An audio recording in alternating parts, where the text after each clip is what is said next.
우리가 받아들이고 인정해야 되는 중요한 사실은 뭐냐면 계획한 대로 되지 않는다는 거예요, 인생을. 맞아요. 예. 수많은 저의 인생의 사건들을 봤을 때 계획한 대로 된 것보다 계획하지 않은 대로 된 게 더 많은 정도가 아니라 대부분은 우연으로 두려움 없이 달려들었기 때문에 해낸 것들인 거지.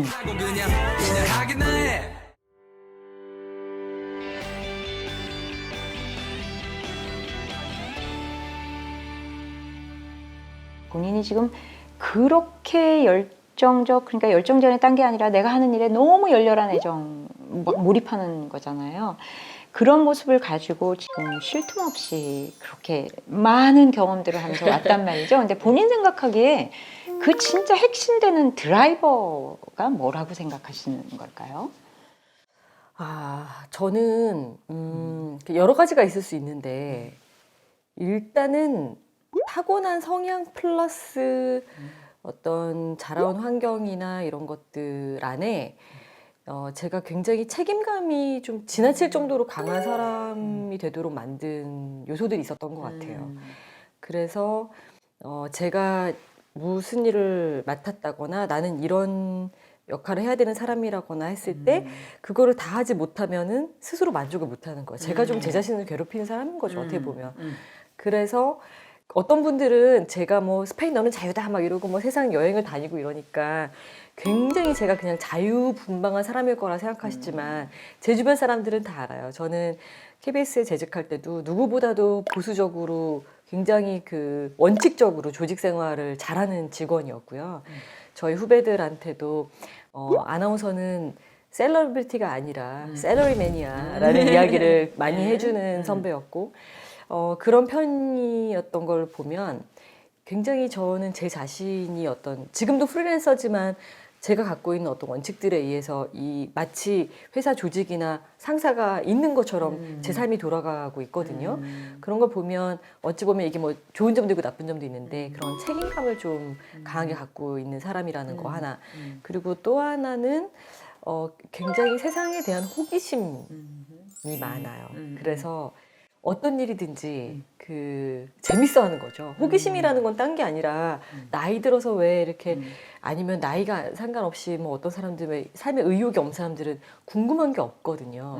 뭘 던져줘도 다 그거 관심 없고 뭐 재미없고 뭐 나랑 상관없는 일이고 이렇게 하는 경우가 많은데 저는 제가 막 아프거나 이럴 때를 빼고는 웬만하면 뭐든지 다 너무 궁금한 거예요. 알고 싶고 재밌어 보이고 나도 한번 해보고 싶고 그런 성격이라서 아마 그런 성향 가지고 있으니까 세계 어디를 가서도 새로운 걸 자꾸 탐험하려고 그러고 뭐 조금 두려움이 있더라도 또 한번 도전해 보려고 하고 그러다 보니까 어떤 새로운 제안이 들어오거나 기회가 있을 때 실패하면 어떡하지? 라는 그런 생각보다는 뭐 일단 한번 해보지 뭐 라고 하는 그 긍정적인 마인드가 더 앞서서 나가게 되는 것 같아요.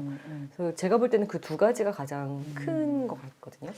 좀 전에 말씀하신 것 중에서 결국은 그래서 사람들이 손미나를 이렇게 봤을 적에 굉장히 뭔가 즉흥적이고 뭐 자유롭고 오픈돼 있고 이렇게 보지만 본인 스스로는 엄청나게 그 속에 단련이 있고 계획이 있고 그다음에 그거를 하기 위해서 굉장히 노력하고 집중하고 노력하는 그런 부분들이 있다고 하셨잖아요.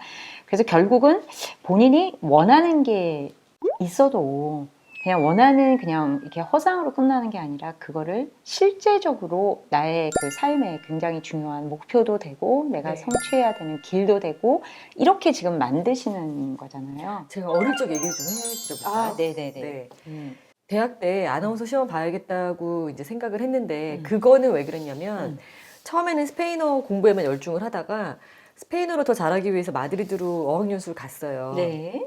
동양인도 거의 없고 또 그때만 해도 뭐 이제 한국 사람을 만나서 뭐 가까이 지내고 향수병을 달래고 이럴 수 있는 환경이 아닌 데서 외롭게 언어 공부를 하다 보니까 나하고 너무 다른 사람들 또 우리하고는 아주 문화가 굉장히 아주 차이가 많은 그런 나라니까 그런 데에서 오는 충격들이 많았던 거예요. 문화 충격. 그래서 그런 충격을 팡팡 받으면서 제가 저도 몰랐던 저의 자아들을 하나씩 발견하면서 깨닫게 된 것들이 있었어요. 내가 생각했던 것보다 말하는 거를 좋아하는구나. 그리고 외국인 친구들이 야, 너 스페인어 어설프게 하는데도 스페인 애들이 말해주는 것보다 네가 얘기해주는 게 더 재밌어 이래가지고 제가 무슨 말을 시작하면은 애들이 이렇게 처음에 대화를 하다 나중에 군중이 돼요. 그래서 나는 말하는 직업을 가져야겠다라고 생각을 해서 한국에 와서 아나운서 시험 봤거든요. 근데 그때도 내 생각은 이런데 아나운서란 직업이 내가 상상하는 직업이랑 다르면 어떡하지? 라는 게 걱정? 있었어요. 근데 보통 사람들은 그냥 그러다 말 텐데 저는 굉장히 적극적인 사람인 거죠. 그러니까 어떻게 했냐면 저희 아나운서 선배 중에 이계진 아나운서라고 알아요. 저희 예, 학교 예. 선배님이세요. 네. 제가 생각해낼 수 있는 저와 가장 그래도 가까운 분은 학교 선배님인 이계진 선배님이 계셔서 개인적으로 당연히 모르지만 국문과 사무실을 찾아가가지고 이계진 선배님 전화번호 달라고 와. 안 주죠 당연히. 한 뭐 일주일 내내 졸랐는데 안 되더라고요. 그래서 이제 그때 포기를 안 하고 저희 학과장님을 찾아가서 교수님 제가 이렇게 시험 보려고 했는데 이계진 선배님을 꼭 개인적으로 만나서 여쭤봐야 되는 게 있습니다. 좀 도와주세요. 이건 취업을 도와주시는 일입니다. 설득을 해가지고 교수님이 그 국문과 교수님한테 연락을 하셔가지고 뭐 어떻게 설득하셨는지 모르지만 전화번호를 하나 찾아주셨어요. 지금 생각하면 너무 무례한 일이고 개인정보. 네, 누가 저한테 그렇게 연락을 하면 저도 아마 당황할 것 같은데 전화를 했거든요. 근데 단번에 받으신 거예요. 저는 사실은 믿을 수가 없어서 이게 그 유명한 사람의 전화번호란 말이야 이래가지고 그냥 확인차 전화를 한 거였는데 바로 받으신 거예요. 너무 당황했어요. 이럴 줄 알았으면 준비를 더 잘하고 전화할 걸. 근데 이제 이계진 선배가 전화를 받으시고 제가 이제 만나고 싶다 그랬더니 당신은 누구고 왜 그러냐라고 당연히 물으실 거 아니에요. 그래서 저는 제가 누구라고 할 말이 없잖아요. 저는 학생인데요. 저는 그냥 고대 학생이고 아나운서 시험 보고 싶은데 선배님한테 꼭 여쭤보고 싶은 게 있습니다. 했더니 내가 아나운서 되기 책을 썼으니까 그걸 읽어보라고 이렇게 한 사람 한 사람 다 만나줄 시간이 없다. 너무 당연한 답이었죠. 그렇죠. 그런데 어떻게 됐게요? 찾아갔어 방송국으로. 계속 제가 설득을 했어요. 어. 그랬더니 나중에 이제 선배님께서 잠깐 이러시 전화상으로 잠깐 이러시더니 아까는 학생이 날 보고 싶어서 전화했는지 모르겠지만 이제는 내가 도대체 어떻게 생겼길래 이렇게 네가 끈질기고 누구냐? 이렇게 당돌한지 나 얼굴이 너무 궁금하니까 찾아오라고 주소를 주셨어요. 그래가지고 제가 가서 만나 뵙고 처음에는 뭐 잠깐 밖에 서서 얘기하자 하시더니 안 되겠대요. 커피 한 잔 마시재요. 그래서 차를 한 잔 사주시고 아나운서 시험 보는 그 요령을 다 이렇게 지도를 해주시고는 마지막이 정말 예술이었는데요. 딱 헤어질 때 학생 또 이러시더니 오늘 눈빛을 보니까 되겠네. 와, 그 말씀 한마디가 저한테는 정말 자신감으로 확 작용을 했고요.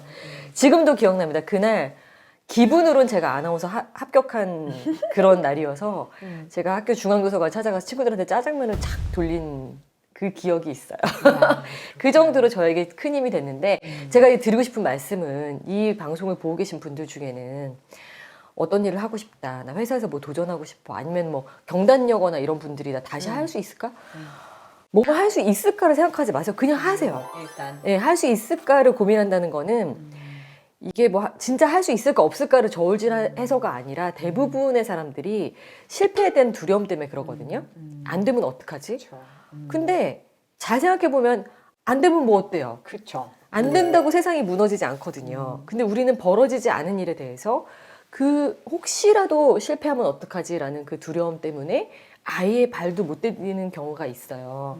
그 외에도 많은 옵션이 있다는 거를 생각을 안 하고 너무 거기에 집착하셔서 그런데요. 아주 마음 편하게 뭐든지 내가 이걸 한번 해보고 싶다라고 할 때는 그냥 다른 이런저런 거 실패하면 어떡하지를 생각하지 마시고 조금 더 적극적인 자세로 뭐 한번 해봐서 들이대서 나 한번 밀어붙여서 안 되면 어쩔 수 없지 라고 해서 한 번씩 그냥 도전하고 실패하는 과정들이 섞여 있는 게 자연스럽다는 거 받아들이시는 게 중요한 것 같아요. 저도 많은 분들이 원하는 거 다 하고 있는 사람 아니라고 생각하지만 아시잖아요. 우리 친하니까 제가 맨날 고민 상담하잖아요. 그러니까요. 대표님한테. 그러니까는 좋은 것만 자꾸 뭐 밖에 드러나서 그렇지 계속 실패하거든요. 작은 실패, 큰 실패 뭐 이렇게 섞여 있는데 그런 것들은 우리가 앞으로 길을 걸어가는 데에서 당연히 거쳐가야 되는 뭐 진흙밭의 구멍들인 거예요. 그거를 하나도 밟지 않겠다라고 하면 앞으로 못 가는 거죠. 지금 뭐 너무 맞는 이야기고요. 그 얼마 전에 제가 또 굉장히 까마득한 후배들하고 제 유튜브를 찍었더니 그런 질문이 있었어요.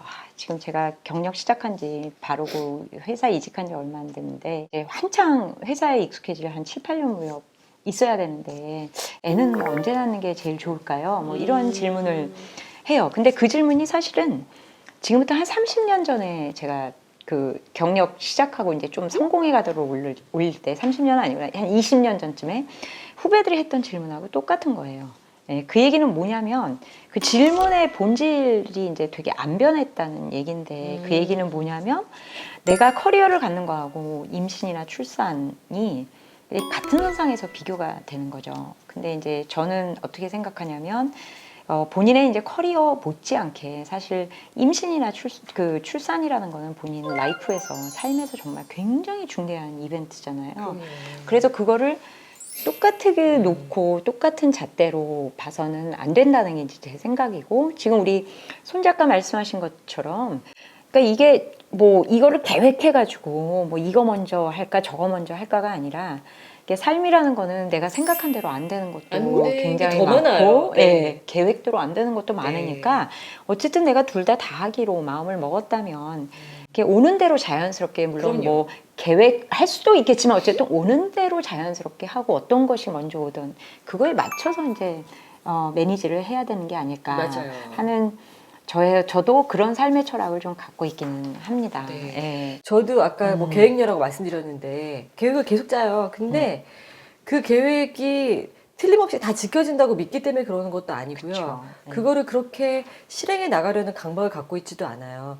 제가 계획을 짜는 유일한 이유는 방향을 잡기 위해서예요. 그러니까 내가 어떤 삶을 살고 싶은지에 대한 그런 지향점을 갖고 사는 사람과 갖고 있지 않은 사람은 맞아요. 굉장히 다르잖아요. 네. 시간 낭비도 많을 수 있고 내 프라이어리티가 뭔지 모르고 살아갈 수 있기 때문에 나중에 가서 후회할 가능성이 높죠. 그러나 우리가 받아들이고 인정해야 되는 중요한 사실은 뭐냐면 계획한 대로 되지 않는다는 거예요, 인생을. 맞아요. 예. 오히려 저도 지나보면은 뭐 스페인 책을 썼고 뭐 허핑턴 포스트 대표를 했고 뭐를 했고 이런 일들 수많은 저의 인생의 사건들을 봤을 때 계획한 대로 된 것보다 계획하지 않은 대로 된 게 더 많은 정도가 아니라 대부분은 우연으로 대부분은 어떤 기회가 왔는데 내가 계획하지 않았지만 혹은 계획한 건 다르게 왔지만 준비가 되어 있었거나 두려움 없이 달려들었기 때문에 해낸 것들인 거지. 이것이 뭐 내가 딱 계획한 대로 끼워 맞춰가지고 내 손에 딱 떨어졌으니까 내 것이 됐고 이게 아니거든요. 그 포인트가 저는 정말 중요한 것 같아요. 그러니까 그 삶에서 그 자기 삶에 영향을 미치는 기회라는 거는 어떤 시기에 어떤 형태로 올지는 뭐 아무도 예측을 못하는 건데 내 삶에 대해서 내가 온전하게 나의 오너십을 가지고 내 삶을 정말 이렇게 살고 있다면 그 레디니스, 준비가 되어 있는 거죠. 어떤 모험도 감수하고 어떤 모험도 이렇게 하고 그래서 그렇게 하다 보면 이거 내가 좋아하는 거구나. 그래서 뭐 더 잘하게 되고 그래서 그게 성공으로 연결되고 뭐 그런 경험은 저도 이렇게 쭉 해온 것 같아요. 네. 책을 한 권 또 내셨는데 어느 날 마음이 불행하다고 말을 했다. 손미나 자기가 원하는 대로 다 하고 살고 있는 사람 아니었어? 막상 책을 읽고 보시면 아마 그냥 보통의 삶을 살면서도 굉장히 힘들거든요. 그런 모멘텀을 어떻게 감지할 수 있을까요? 그래서 사실 굉장히 좋은 방법은